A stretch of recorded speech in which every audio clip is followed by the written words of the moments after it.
कामावरून night shift करून चाललो होतो, पण मध्येच कॉल आला तर आपण आता चाललो आहे कॉलवर. पट पोहोचूया. हां, जसं आपण लोकेशनवरती पोचतो मित्रांनो, तर तसं आपल्याला कळतं नाग जातीचा साप जो थोडा इंजर्ड अवस्थेमध्ये होता, त्याला लागलं होतं थोडं, त्याच्या शेपटीला आणि मिडल बॉडीमध्ये थोडं इंजरीज होत्या. तर आपण त्याला तिकडनं सेफली रेस्क्यू केलं, फॉरेस्ट डिपार्टमेंटला वगैरे कळवलं.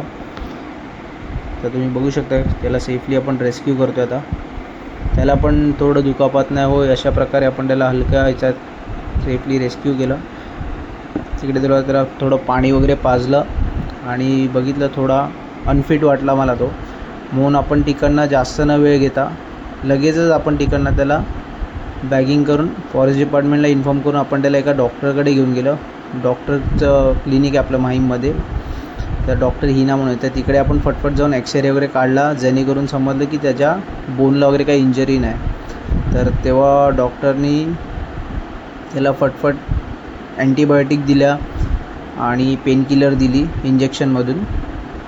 आणि डॉक्टर म्हणले की जे काय वूंड्स आहेत ते थोडे क्लीन करूया आपण. तर वूंड्स पण एवढे काय मेजर, त्याला एवढी मेजर इंजरी नव्हती, वूंड्स वगैरे आपण क्लीन केले. तर डॉक्टरनी सगळं आपल्याला खूप सपोर्ट करतात डॉक्टर.